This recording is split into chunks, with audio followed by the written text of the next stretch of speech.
Hello everyone, and welcome to this video where we are going to be taking a look at engine cooling. Now, ever since the new compressed gases update and all these hot fixes, I found that my ships, which were previously working perfectly, are now starting to overheat. Lots of people have been messaging me on my Discord server, commenting, and nothing has changed with my creations. It all comes from this update. So let's take a look exactly what is happening and how we can fix it. Now, I hate to say it like this, but the Alta tanker was going to come out today. Unfortunately, I did some testing with it, and as I was sort of playing around and doing trial runs, I found that the engine just overheats. And what'll happen is, at 100% throttle, the temperature just goes up, it keeps going up, and at around 130 degrees Celsius, the engines are going to sort of fail or cut out, and they don't start a fire. The throttle just gets, the max speed just gets reduced, so the internal throttle ends up de-throttling, and it just ends up going 10 knots slower, so it maxes out at around 15 or so knots. You can see now the engine is starting to overheat, and like I said, it'll hit around 130 and the speed will drastically drop. There you have it. So it didn't even hit 130 this time, it just went to 115, and the speed is reduced by more than 10 knots. And if we run down to the engine room, you'll see that it's not on fire, it's still working. All three engines are still operational, albeit with much lower RPS. So I'm not sure. Actually, I did some playing around with my microcontroller, even that's controlling these engines, and I don't even have a safety cutoff. So like, I don't have a system where it reduces the throttle if there's high temperature. You can see the throttle is still 1. So this is just the engines themselves being worn out, or whatever the case may be, and dropping the RPS. So unfortunately, because of this, I really don't want to release the Alta tanker yet. I want to wait until it can be a proper release and not have everyone messaging that it is broken, that it's overheating, it doesn't work, it's slow, all that stuff. So we're going to sit on it. But to do something productive in the meantime is to run a series of tests on this cooling platform that I created here, or rather cooling test platform.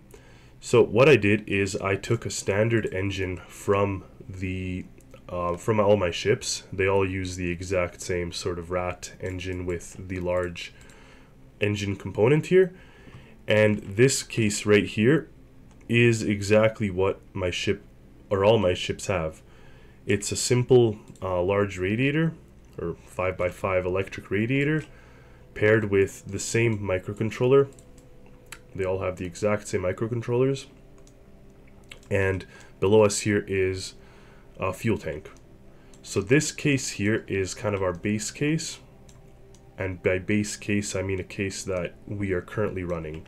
So you see that it goes into the radiator and out of the radiator here. Now, the way I've set this up is from most simple to most complex. So we're going to start with the most simple right here, and all that is using this heatsink part. So use the heatsink rather than a radiator. I just wanted to see how effective the heatsink is versus a radiator. So like I said, the next case is just a 5x5 radiator, nothing else. The third case, I actually put 2 tanks with fresh water on either side. So in this case, in theory, what I'm expecting to happen is, because there's more water in the system, it's going to take a little longer to heat up. Whether it's going to prevent it from overheating or not, I don't quite know, but it will for sure, or it should add more mass, or volume, sorry, of water that has to be heated up. Now in this case here, we just have 2 radiators. So they're the 5x5 radiators. They're both connected to the same microcontroller. They're all connected to electricity. So exact same as this case here, right here, except for the fact there's 2 of them. So this one obviously should work better than the single case. Over here, this one has no radiator. Instead, there's pumps, or sorry, there's not even pumps, because these engines have built-in pumps. So this case here is just connected to the water beneath. So it's pumping in seawater and putting it right into the engine as coolant. So there is no actual coolant system or a radiator system, it just uses the seawater. Now this case here uses these pumps. So there's two pumps actually, pumping in and pumping out, and exact same thing.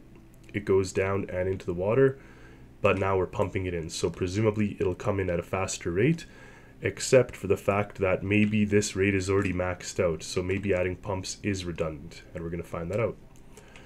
This system here is actually using this piece, which is called the liquid heat exchanger. So the way I rigged this one up is there's the in piece, or in and out. So we have fluid B, which is what I considered to be my coolant that goes into the engine. And I even put a pump, which I didn't necessarily need for this side of the system, but there is a pump, and you pretty much have coolant B go in and out. And then in the meantime, we're mixing it with the seawater down here. So down here you have it mixing with seawater, so it goes through this, and the average of these two components or heats should exchange, like should end up averaging out, or averaging the heat through this exchange. And the very last system, the reason I call it the most complex is because it's actually two systems in one. It is the radiator fan, the 5x5 radiator fan, with the liquid to liquid heat exchanger. So what's happening is the actual engine coolant, when I say coolant, I mean coolant running through the engine. So the engine coolant is going through the radiator, and then it's coming out of the radiator and mixing in this heat exchanger, which is also exchanging heat with the water below. So it's sort of a dual system, because the coolant going into the radiator mixes with the seawater temperature. So I want to set or try all these and see exactly what happens and get a feeling for the results, so follow along. Alright, so here we are at the seat. We're going to turn the key on, and I'm going to turn up the throttle. I'm just holding W.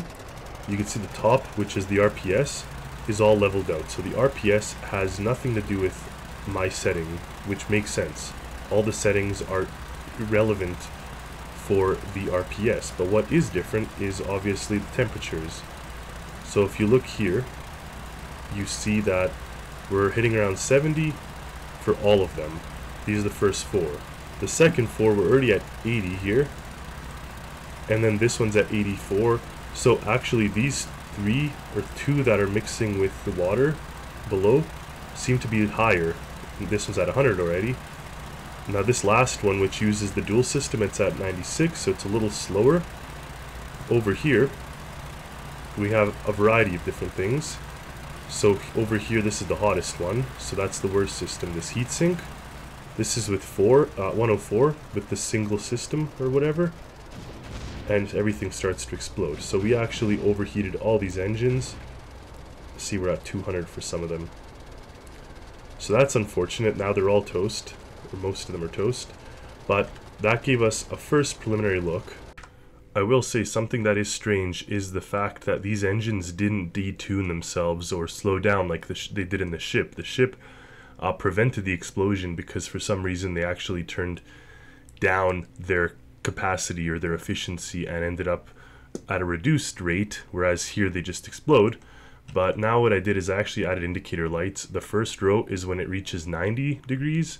This row is 100, and this is 110. So we're going to see visually which system heats up the fastest. So we'll add throttle now from the seat. And you can see all the RPSs are hitting the same. So something has gone on with the engines and gone on with how fast they cool down, and something is fishy, because in my opinion this actually takes what the game has built so far and sort of makes it a little bit less reliable and less fun. I mean, they fixed all the things to do with the ships working properly in terms of buoyancy, but now the engines are not working properly. So I am a little bit unmotivated, to be honest, but we'll get through it. Okay, there we go. So I just want to pause it so we don't have to have it explode. We're going to do this play by play. So the very first one that ended up overheating or reaching 90 degrees were these two here. and they're the ones that are getting fed by the seawater, and they were pretty much instantaneously together, so that means the pumps are not actually doing anything. Then it was this heat exchange system, and it just uses the seawater to cool off, and then it was this heat sink system. So these four have now reached 100, or sorry, have reached 90. The next one that reached 90 is this one here, which uses the has the water tanks actually. So interesting enough, it's more it was better to not use the water tanks than to use the water tanks.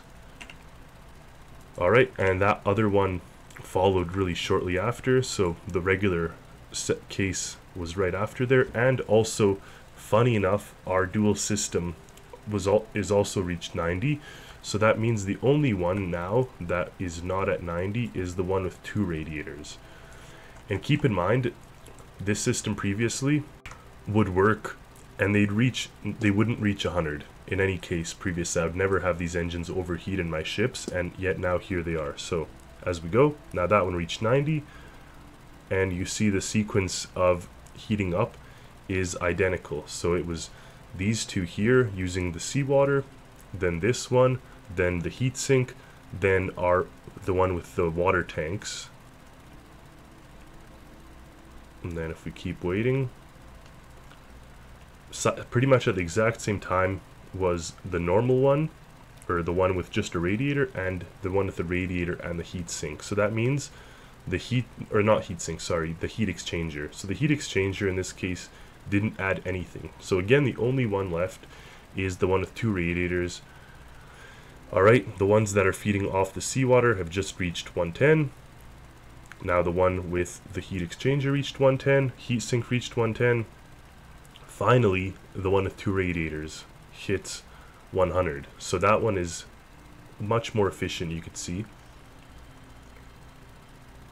And slowly, there we go, they're starting on fire, they're catching, and they're all gone. So something is up.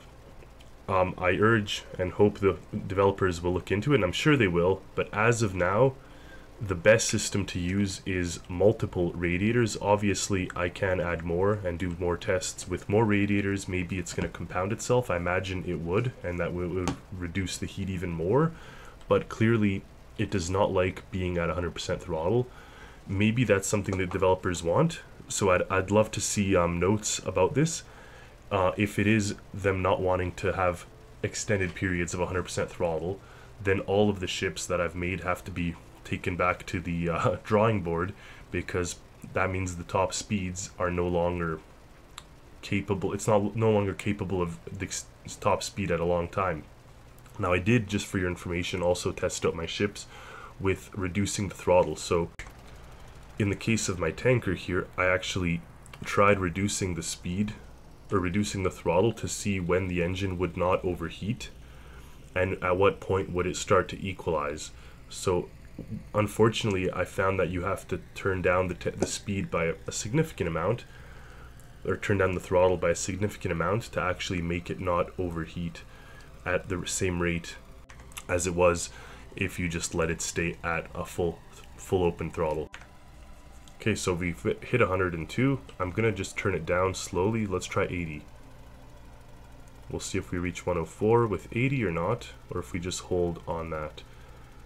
Now maybe 80% is, like I said, what the developers would like us to kind of hold and have that be the extended period one, and then we have sort of a boost throttle, but you can't really run it at extended periods of time. It is kind of realistic. I mean, usually you don't run ship engines flat out wide open. You have you could urge more power out of them in, you know, cases that you really need to, but in most cases you just end up using a much lower throttle. So in this case, 80% seems to be the safe speed. If I put it up to 84, we gain 1 more knot of speed, but we watch the temperature, we're actually going up, so we just hit 104. So it seems that our 80 will actually hold the temperature where we need it to be.